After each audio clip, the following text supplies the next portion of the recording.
O Questão de Saúde de hoje vai falar um pouquinho sobre os nossos olhos e os indícios que nós podemos ter quando estamos necessitando, dos óculos ou de lentes também. Quem vai falar um pouquinho, nos explicar esse universo dos nossos olhos é o Dr. Mauro Chies, que está conosco aqui para falar todos os indícios e os benefícios também da nossa visão.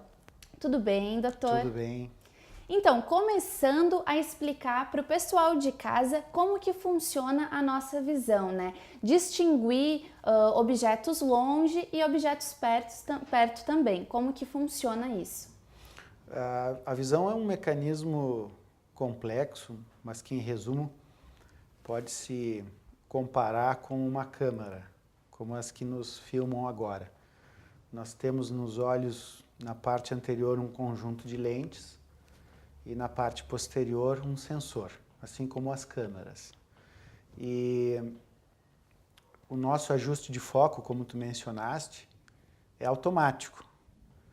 Isso desde que a gente é criança até o momento em que atinge por volta de 45, 50 anos, quando esse mecanismo de foco começa então a sofrer um pouquinho de dificuldades para funcionar. Mas o olho é, em última análise, uma câmara, E, como tal, exige certos cuidados. E, como tal, determinadas patologias podem acontecer em algumas regiões ou em alguns segmentos do olho e trazem, então, uma dificuldade para enxergar. Mas a gente pode fazer essa análise. O olho é, em resumo, uma câmera, que funciona 24 horas por dia, quase. Sim, claro. E assim, para o pessoal de casa até se observar, que sinais pode apresentar uma pessoa que está precisando de óculos, Boa pergunta. Isso depende muito de que idade nós estamos falando. Os sinais e os problemas característicos ou mais frequentes na infância são uns. Na vida jovem são outros. E, digamos assim, na terceira fase da vida, no idoso, são outros. Então, dependendo de em que estágio da vida se encontra o paciente, há sinais e sintomas mais específicos. Por exemplo, na infância, geralmente se leva ao oftalmologista a criança quando ela entra em idade escolar. Mas há necessidade de se fazer uma primeira avaliação antes disso, já no primeiro ano de vida. É uma fase em que a criança ainda desenvolve várias habilidades e vários sentidos, a visão é um deles, e não há como fazer uma medida exata, uma medida precisa da visão, mas se pode ter noção de vários problemas mais graves que podem acontecer nessa fase. Então existe o teste do olhinho, talvez o pessoal já tenha ouvido falar ou saiba o que é, mas basicamente é um exame de fundo de olho mais geral que busca identificar problemas mais graves. Um deles chamado retinoblastoma, que é um tumor que acontece no fundo do olho e é muito comum em recém-nascidos, É o do tumor ocular em crianças mais comum.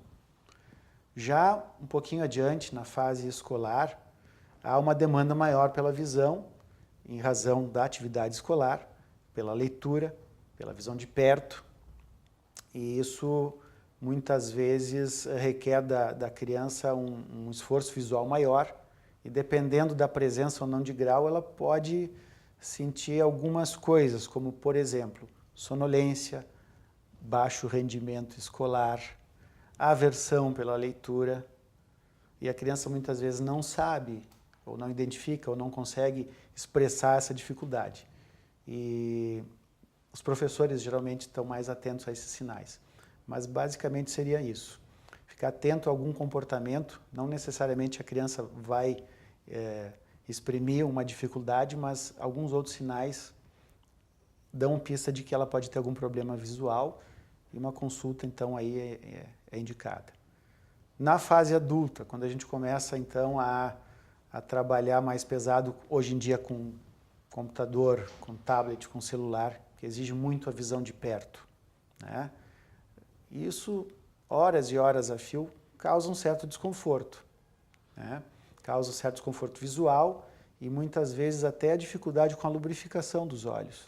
Então, olhos vermelhos, lacrimejando, podem ser sinal de dificuldade com a lubrificação e também é interessante consultar com um especialista no sentido de identificar esse problema ou não e de atuar para compensar essa dificuldade.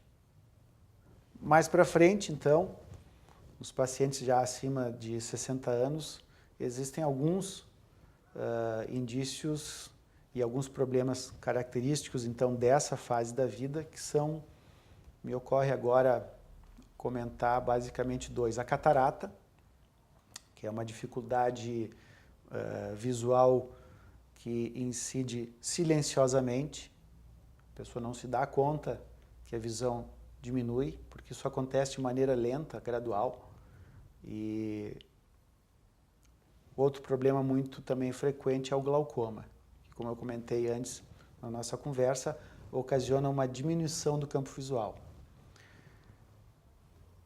As pessoas de mais idade têm algumas demandas na sua vida que são diferentes das outras de menor idade. Mas, geralmente, a dificuldade maior em se locomover, em virtude de outros problemas de saúde. Então, há um risco maior, inclusive, de quedas, de fraturas, se não há uma visão adequada. Uhum. Ela influencia, talvez, no equilíbrio, isso? Também, mas, de certa forma, mais do que isso, nós precisamos e utilizamos demais a visão, por equilíbrio, é claro, além do ouvido interno e da propriocepção, que seria a sensação de tocar no chão, de estar sentado, mas a visão é muito importante para o equilíbrio. Mas mais do que isso, o fato de enxergar um obstáculo é interessante. E as nossas calçadas são a prova viva de que acidentes acontecem, né? É muito fácil tropeçar em algum desnível da calçada, não ver um degrau ou não calcular exatamente a distância desse degrau, tropeçar e aí vem uma queda. Em casa, onde acontecem a maior parte dos acidentes, onde a pessoa se sente segura, né, é o seu ambiente, e muitas vezes uma simples ida ao banheiro pode resultar numa fratura. Escorrega, tem um tapete que não viu. Então, enxergar bem para a pessoa com mais de 60 anos é fundamental para a qualidade de vida dela e para a segurança, de certa forma, né? Claro. E sobre as causas, né? O senhor diria que é hereditário ou tem hábitos que as pessoas podem, com o passar do tempo, desenvolver problemas de visão? Sim, existem a maior parte das patologias tem um caráter familiar ou hereditário, como queira. Catarata, por exemplo, degeneração macular relacionada à idade, mesmo o glaucoma. Mas existem alguns hábitos que podem fazer com que haja um esgotamento visual mais rápido, né? E eu diria que o principal deles é a exposição à radiação ultravioleta. O sol, a luz do sol, assim como causa lesões na pele, se não usarmos protetor solar, é capaz também de causar lesões no olho. Tanto na porção anterior, no cristalino, e isso antecipa um problema que poderia vir mais tarde, que é a catarata, quanto na porção mais posterior do olho, na retina, que também pode ocasionar a ocorrência de um problema chamado degeneração macular antes do que ele poderia acontecer de maneira mais natural. Então, a exposição à radiação solar, sem proteção, sem óculos com filtro ultravioleta, é um grande fator de risco. Então, o hábito de usar óculos escuro, na minha opinião, é uma coisa salutar, deve ser incentivada.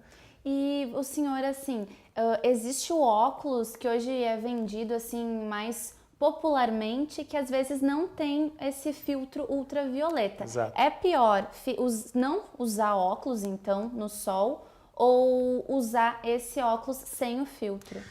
A radiação ultravioleta não é, para nós humanos, percebida. Nós não enxergamos, né? Algumas espécies de animais, sim. Nós humanos, não. Então, não há como saber se existe o filtro ultravioleta no óculos, se não testando. Existem equipamentos para isso. Muito simples até. Nas óticas todas fazem isso. Não importa a cor do óculos. Se ele for um óculos muito escuro, sem filtro ultravioleta, não vai proteger o seu olho. De outra sorte, um óculos não tão escuro, mas com filtro ultravioleta, protege o olho. Então, claro que a gente não vai ver um produto de qualidade com filtro ultravioleta no mercado mais popular. É pouco provável que tenha filtro ultravioleta naquele óculos de sol mais popular. Por outro lado, nos óculos de mais qualidade, né, com procedência, é sempre presente o filtro. Inclusive, existe a presença de filtro ultravioleta no óculos normal, de grau. Não precisa ser um óculos solar. Quando a pessoa usa um óculos normal para corrigir seu grau, sua miopia, sua hipermetropia, ela já está usando um filtro ultravioleta. Não precisa haver pigmentação, não há que haver cor no óculos para haver essa proteção. Basta que o óculos tenha procedência. Então isso é importante, sim. Sim, e já que estamos falando do óculos em específico, tem muitas pessoas hoje em dia que usam a lente de contato. É indicado usar lente, é indicado usar óculos? Se usa lente, tem que usar os dois, geralmente é o que é mais comum, né? O olho precisa de um descanso, tanto de um quanto do outro. Sim, pegando o gancho já no nosso tópico anterior, com relação à proteção à radiação ultravioleta, as lentes de contato todas têm filtro UV. Então, já é uma barreira protetora para o olho. Mas lente de contato é um capítulo à parte dentro da oftalmologia, porque como o próprio nome diz, a lente está em contato com o olho. O óculos tem uma distância da córnea segura, então ele não influencia mecanicamente a nossa visão. A lente de contato, sim. Ela fica repousando sobre uma estrutura muito nobre do olho chamada córnea. De certa forma, a lente de contato é uma córnea sobressalente. Ela se encaixa na córnea como uma luva se encaixa na mão da gente. Desse modo, por fazer contato direto com a córnea, com essa estrutura nobre do olho, ela pode causar, se não utilizada corretamente, muitos problemas. Desde problemas simples, como a falta de oxigenação da córnea e olho vermelho, até problemas graves, como uma infecção por fungos e perfuração da córnea. Isso termina em cirurgia. Então, lente de contato é um capítulo, como eu disse, à parte dentro da oftalmologia e exige um manejo muito responsável e consciente, tanto do médico oftalmologista, que é o profissional habilitado para fazer a adaptação das lentes, é apenas ele, quanto do paciente, do usuário, que tem sua responsabilidade no lidar com a lente de contato de maneira adequada, porque, como antes falei, podem acontecer inúmeros problemas. Então existe sim um prazo, existem lentes de contato que têm um prazo de utilização de apenas um dia, existem lentes de contato que têm um prazo de utilização de 1 ano. E entre essas duas extremidades, toda uma série de outras lentes de contato específicas para cada segmento, para cada problema. Então, é um capítulo à parte dentro da oftalmologia e exige a adaptação e a orientação profissional médico oftalmologista para evitar-se problemas. Sim, claro. E sobre a leitura, a pessoa que lê demais pode ser isso um hábito que ela precisa dar um intervalo, assim, pode prejudicar a nossa visão? Hoje em dia, a leitura basicamente se concentrou em celulares, tablets e computadores. São aparelhos que têm a própria fonte luminosa. Então, facilitam, de certa forma, a leitura. O problema hoje em dia é que a gente usa muito mais a nossa visão de perto do que há algum tempo atrás. As pessoas hoje caminham na rua olhando para baixo, olhando para o seu celular. Então, isso exige do olho um esforço muito grande. Nós fomos projetados inicialmente para enxergar a distância, para nos defender do mundo. E a nossa demanda por visão no momento, no mundo que nós vivemos hoje, quase que nos força a utilizar a visão de perto o tempo inteiro, seja no celular, seja no livro, seja no computador. Então nós estamos constantemente fazendo força para enxergar. Essa força, esse mecanismo de foco automático, quem faz é um músculo dentro do olho chamado músculo ciliar. O músculo ciliar contrai, relaxa e com isso nos permite esse foco automático. É o que se vai perdendo a partir lá dos 40 e poucos anos de idade e que exige então aí o óculos para leitura. Mas sim, é interessante, voltando à tua pergunta, fazer algumas pausas num trabalho, por exemplo, com o computador, porque isso relaxa um pouquinho, mas não adianta você fazer uma pausa do computador e ir para o celular. Você tem que tomar um cafezinho, tem que dar uma volta, tem que parar de usar um pouquinho essa visão de perto para relaxar.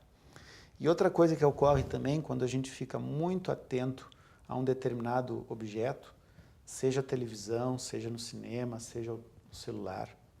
Quando nós atentamos para algo durante algum tempo, nós piscamos menos. Isso é natural e inconsciente. E isso dificulta ainda mais a lubrificação do olho. Então,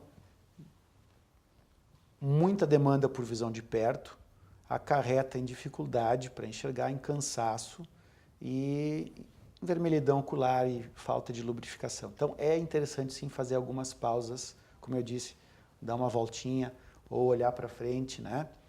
Isso ajuda bastante a terminar o dia com mais conforto. Claro. E assim, doutor, para nós irmos finalizando a nossa entrevista, gostaria que você mencionasse talvez algumas medidas que o pessoal em casa pode tomar para ajudar, assim, digamos, poupar ou ajudar a própria visão, né? Como o senhor acabou de falar, o descanso, mas não só isso. Se existe alguma outra forma de ajudar a nossa visão a não prejudicar. Bem, a gente comentou aqui sobre a utilização de óculos de qualidade, né, com filtro ultravioleta. Acho que quero ressaltar isso que é importante. A necessidade de fazer pausas num trabalho de leitura muito prolongado, também acho importante. A consulta ao médico oftalmologista é fundamental, porque se percebe então aí a necessidade específica naquela pessoa de tomar alguma medida ou não, né? E hábitos saudáveis que fazem com que nós tenhamos, em geral, saúde, evidentemente que também se aplicam à visão. Então, uma alimentação saudável, um sono adequado, né? A não utilização de medicamentos por conta própria. Vários medicamentos afetam a visão enormemente. Podemos citar aí os corticoides, né? E que causam problemas sérios à visão se não usados corretamente. Então, eu acho que basicamente seriam esses fatores e procurar, em caso de dúvida, a orientação do médico oftalmologista, para que se possa, então, orientar melhor e mais pessoalmente a pessoa com as necessidades específicas dela. Claro. Então, gente, infelizmente o Questão de Saúde vai ficando por aqui e eu gostaria de agradecer a presença do Dr. Mauro Chies, que esteve aqui nos esclarecendo diversas áreas, né, relacionadas à nossa visão. Muito obrigada, doutor. Eu que agradeço a oportunidade. Vamos ficando por aqui e até o próximo Questão de Saúde com muito mais informação sobre a sua saúde.